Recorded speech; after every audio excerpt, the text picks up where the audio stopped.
ونعوذ بالله من شرور أنفسنا ومن سيئات أعمالنا من يهده الله فلا مضل له ومن يضلله فلا هادي له ونشهد أن لا إله إلا الله وحده لا شريك له ونشهد أن محمدا عبده ورسوله أما بعد فإن خير الحديث كتاب الله وخير الهدي هدي محمد صلى الله عليه وسلم وشر الأمور محدثاتها وكل محدثة بدعة وكل بدعة ضلالة وكل ضلالة في النار فأعوذ بالله من الشيطان الرجيم بسم الله الرحمن الرحيم لا يستوي القاعدون من المؤمنين غير أولي الضرر والمجاهدون في سبيل الله بأموالهم وأنفسهم فضل الله المجاهدين بأموالهم وأنفسهم على القاعدين درجة وكلا وعد الله الحسنى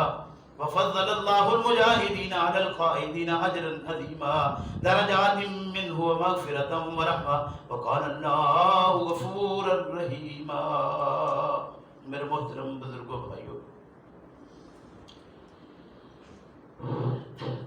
عذر نہ ہونے کے باوجود اگر کوئی شخص بیٹھ رہے، اٹھنے کی سکت ہو لیکن اٹھے نہیں، سینگوں والا ہو لیکن اپنے سینگوں کا استعمال نہ کرے، ٹانگوں والا ہو کر لنگڑا ہو کر بیٹھا رہے، کانوں تک اس کے بات پہنچے لیکن کان کٹا ہو کے ایک سے سن کر دوسرے سے نکال دے، چک بھر کے یہ اپنی بات منوا سکنے والا ہو لیکن دانت ٹوٹا ہو، اس کا ہونے کے باوجود دانت کے یہ چک مار ہی نہ سکے، اپنے آپ کو محسوس کرتا ہو کہ میں بڑا طاقتور ہوں لیکن کمزور ہو کر دبک کر بیٹھا رہے، جہاں کرنا چاہیے وہاں، جہاں کھڑا ہونا چاہیے وہاں کھڑا نہ ہو، لاغر اور معذور بن کر بیٹھا رہے. یہی مقصد ہے پرسوں کا یا کوئی اور ہے؟ اللہ توفیق دے. میں پتہ نہیں کیا کہہ رہا ہوں اور آپ کیا سن رہے ہیں. اگر مقصد یہی ہے تو اپنی طرف دھیان کیجئے کہ میرا کان، میری دانت، میری آنکھ، میری ٹانگ، میرے جسم میں سکت، طاقت، یہ ساری چیزیں اپنے اپنے مقام پر صحیح ہیں یا ڈگمگائی ہے؟ اگر ان میں کوئی خلل ہے تو اس فرب جانور کا جو بڑا خوبصورت، بڑا مال خرچ کر کے آپ نے لیا ہے، اللہ کے ہاں نہ گوشت پہنچنا ہے نہ خون، تو میرے بھائی وہاں جو پہنچنے کی چیز ہے وہ پھر وہی ہے، اپنے اندر کا وہ معاملہ. لیکن یہ بات سمجھتے ہیں ہم کہ وہاں جا کر وہ شیطان کو کنکر مارنا وہ الگ شے ہے، اپنے اندر کے شیطان کو اپنا تابع کرنا یہ اور شے ہے. اس کا مقصد تو یہ تھا لیکن جو سامنے تھا وہ ہم نے قبول کر لیا، جو اندر کی بات تھی وہ ہم لینے سے قاصر رہے. وجہ کیا تھی؟ وجہ یہ ہے کہ ہم جب معاشرے میں نظر اٹھاتے ہیں تو ہمیں سجادہ نشین نظر آتے ہیں، وہ بڑی بڑی گدیوں پر بیٹھے ہوئے، وہ بڑے بڑے مجاور اور بڑے بڑے چند نمائشی اعمال کرنے والے اور نمائشوں کے مطابق وہ اپنے خوبصورت جانور خریدنے والے، خوبصورت مساجد کی زیب و زینت اور آرائش کرنے والے، خوبصورت طریقے سے مال خرچ کر کے لوگوں کو دکھانے والے کہ یہ ہم نے کیا ہے، یہ اتنا مال ہم نے خرچ کر کے یہ اتنی جگہ فلاں کے نام کر دی ہے، یہ اتنا، یعنی جس بھی طرح سے وہ کہا. جب ہم ان کی طرف نظر اٹھاتے ہیں ہمیں معاشرے میں ان لوگوں کا ڈنکا بجا نظر آتا ہے.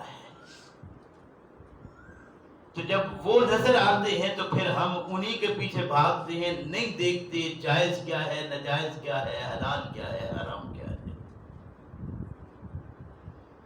آج جس دور سے ہم گزر رہے ہیں، ہر آدمی یہ بات کہتا ہے کہ جی حالات بڑے تنگ۔ بہت سارے لوگ پچھلے سال کی نسبت اس دفعہ وہ ملے ہیں جو حقیقت میں قربانی لے ہی نہیں سکے۔ واقعتاً صحیح کہہ رہا ہوں، یعنی پچھلے سالوں کی نسبت اس سال میں ایسے لوگ زیادہ ملے ہیں جو قربانی لے سکنے کی سکت بھی نہیں رکھتے۔ لیکن کیا وہ 1.5 لاکھ والا بکرا جو سیل ہوا ہے یا ہو رہے ہیں، کیا وہ ختم ہو گئے؟ سیٹ تو آج بھی ہیں اور وہ لیں گے انہیں۔ وہ یہ نہیں میں کہتا کہ ان کو ختم کر دی، لیکن یہ جو سارا کچھ دکھاوا تھا یہ تو ادھر رہ گیا۔ وہ تو ایک بہت بڑا ریوٹ تھا جو اسامہ لے کر گئے تھے، پیغمبر اسلام صلی اللہ علیہ وسلم نے ایک جملہ ہی فرمایا نا، فرمایا کہ ایک مومن کی شہادت کو سامنے دیکھتے ہوئے بھی تو نے اس کی شہادت قبول نہیں کی، یہ دنیا کا مال لے آئے ہو۔ اَرَدَ هَذَا الْحَيَاةِ الدُّنْيَا فَإِنَّ اللَّهِ مَغَانِمُ كَثِيرًا۔ اللہ کے پاس بہت غنیمتیں ہیں، لیکن نام کے لحاظ سے ہمارا کوئی آدمی ایسا نہیں جو نام یہ نہ لے، لیکن طریقہ کار وہ جو اللہ اور اس کے پیغمبر صلی اللہ علیہ وسلم کا دیا ہوا ہے وہ اپنانے کو کوئی تیار ہم میں سے ہے؟ اللہ توفیق دے میرے بھائی۔ یہ چند باتیں پاشا پاشا ٹکڑے ٹکڑے جو آپ کے سامنے عرض کر رہا ہوں، مقصد یہی ہے کہ اپنی اصلاح کیجیے۔ اللہ مجھے آپ کو اس بات کی توفیق عطا فرمائے۔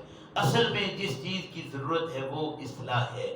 اپنی اصلاح ہوگی تو آگے اصلاح ہوتے ہوتے وہ اصلاح والا معاشرہ ہو جائے گا، لیکن جب اپنی اصلاح نہیں ہوگی، سارے معاشرے کی اصلاح کی طرف نکلے رہیں گے تو اپنی اصلاح ہوگی نہیں، سارا معاشرہ کچھ بھی ہم میں سے۔ کیوں؟ اس لیے کہ یہ قرآن کا فیصلہ ہے، لِمَ تَقُولُونَ مَا لَا تَفْعَلُونَ كَبُرَ مَقْتًا عِندَ اللَّهِ ہم تقولون علی اللہ ما لا تعلمون۔ اللہ پر وہ بات کہتے جو جانتے ہی نہیں ہو۔ اپنے آپ کو خیال کرو، یہ اللہ کا فیصلہ ہے کہ وہ بات زبان سے کبھی نہ کرو جس پر تمہارا عمل نہیں۔ اللہ مجھے آپ کو عمل والا بنائے۔ ربنا لا تزغ قلوبنا بعد